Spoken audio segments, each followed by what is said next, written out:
Let us put ourselves in the presence of the source of life, the source of light and the source of love. When we open our eyes in the morning, we enter into a world full of life. In the springtime, we will see new buds developing into flowers. We see bees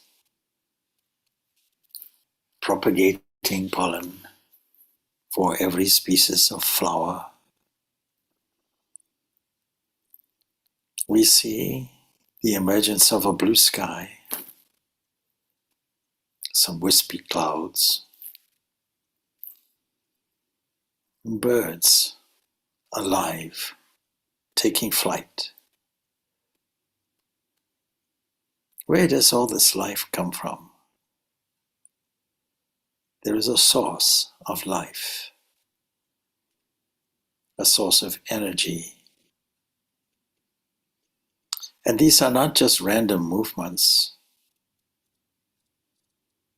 These are knowing beings, knowing how to fly, knowing how to develop from nectar offered by flowers, the propagation of bees in cells, nurtured by the nectar manufactured into honey, pollen for protein, the intelligence, mass intelligence of insects, the knowledge of a bird of how to fly, the knowledge of a flower how to propagate through bees. Life and light of intelligence and consciousness is spread everywhere. Even observing all of this gives us great joy, what we might describe as love. There is a source of life and light and love that we immediately have access to when we open our eyes in the morning. As we sit in the evening as well, we can review all of these things and see how the drama closes with the sunset, reflecting myriads of colors in the sky. And all of this gives us an opportunity for awareness that melts into thankfulness. So as we are seated here, let us acknowledge also this sense of being alive, sense of knowing and self-awareness, and the sense of infinite bliss that comes to us when we remove all our anxieties. All our anxieties are coming from an association with our bodies and minds.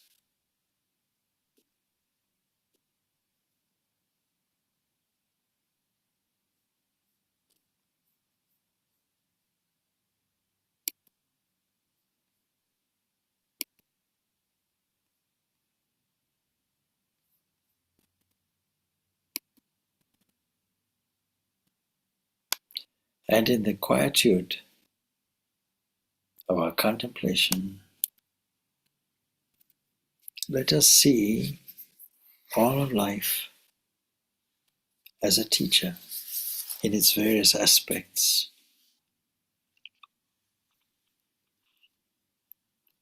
Let us take as an example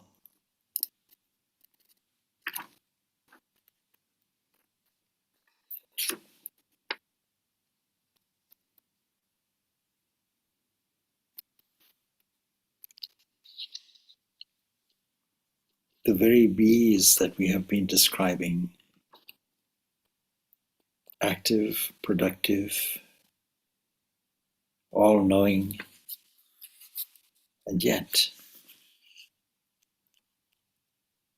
seemingly oblivious to the higher aspects which man is capable of reaching by the exploration through meditation.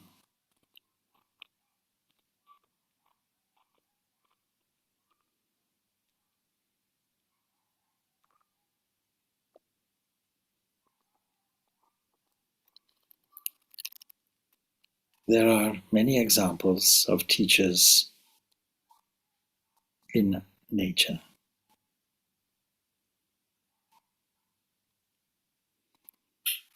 Let us take, for example, the sky itself. It is not touched by anything. It's not touched by the products of heat or water or earth. It is not touched by the passing clouds driven by the wind. In this way, we are taught that we should not be touched by the things which are the creations of time.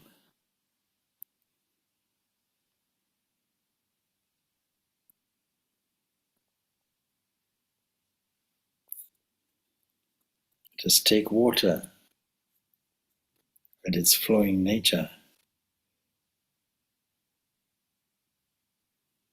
how it purifies everyone.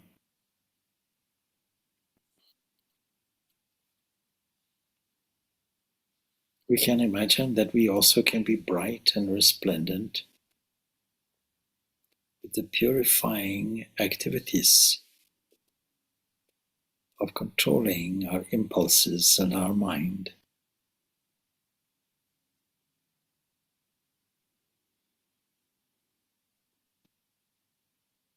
Self-control, like fire, is not polluted.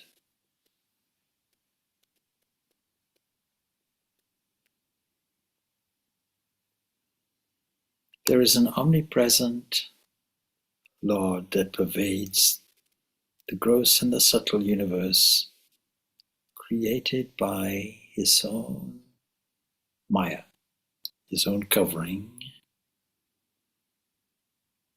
Let us imagine that every form and every shape, every space and every particle that has any mass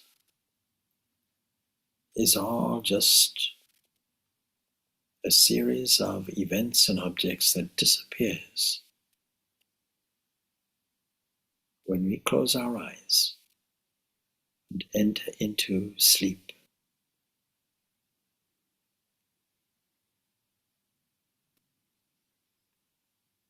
The states from birth to death belonging only to the body does not belong to the deepest self.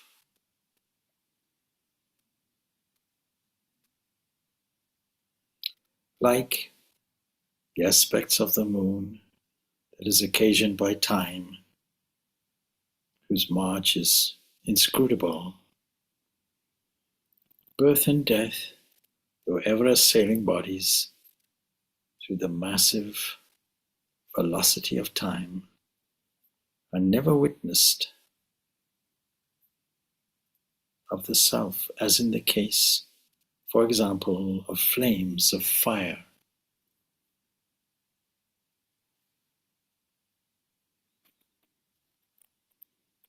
Let us accept the sense objects through the sense organs. Let us return them at their due season, just as the sun is made explicit in this and all the observations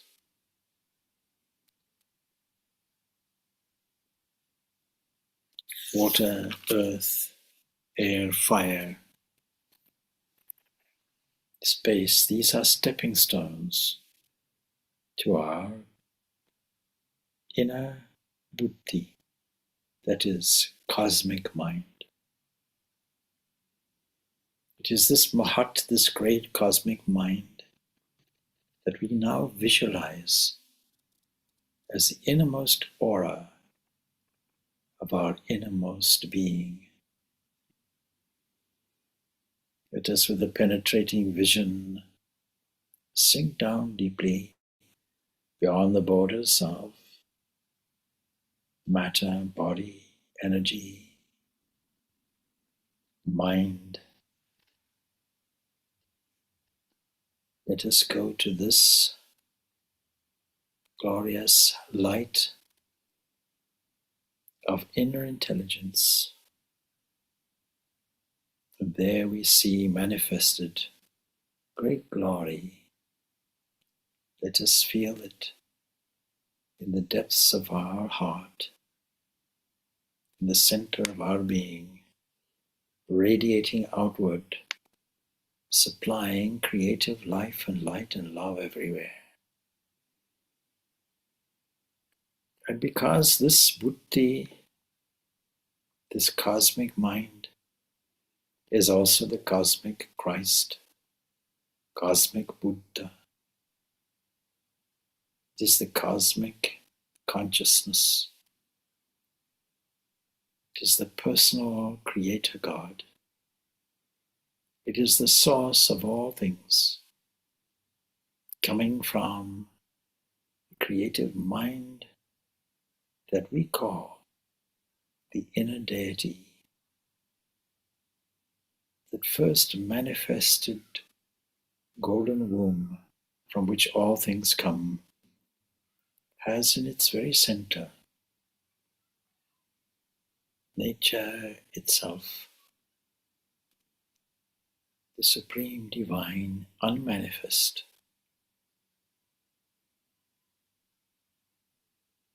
It can manifest as our most beloved form that comes to us smiling, radiant, beaming, manifesting, manifesting joy, manifesting protection, manifesting love.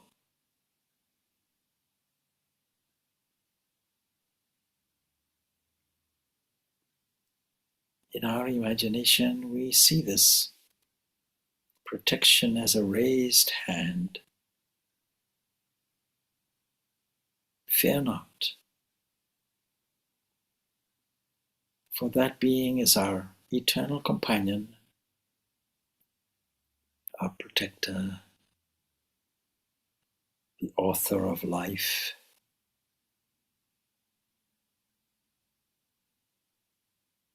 exhibiting omnipresence and omniscience and omnipotence. It is ever smiling, ever beneficent, beyond thoughts and feelings, the author of all of it.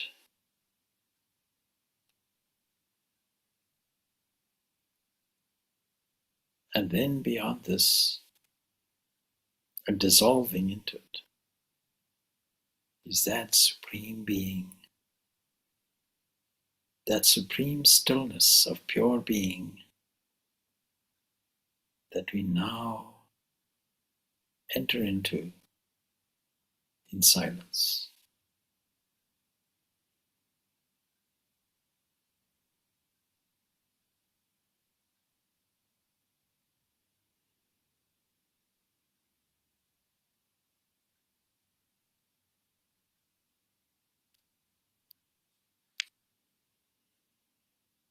Its manifesting word is Om.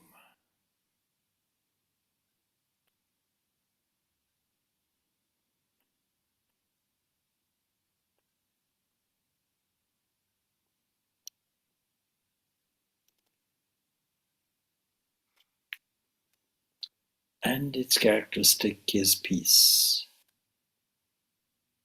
Om Shanti Shanti Shanti. Peace, peace. peace beyond all.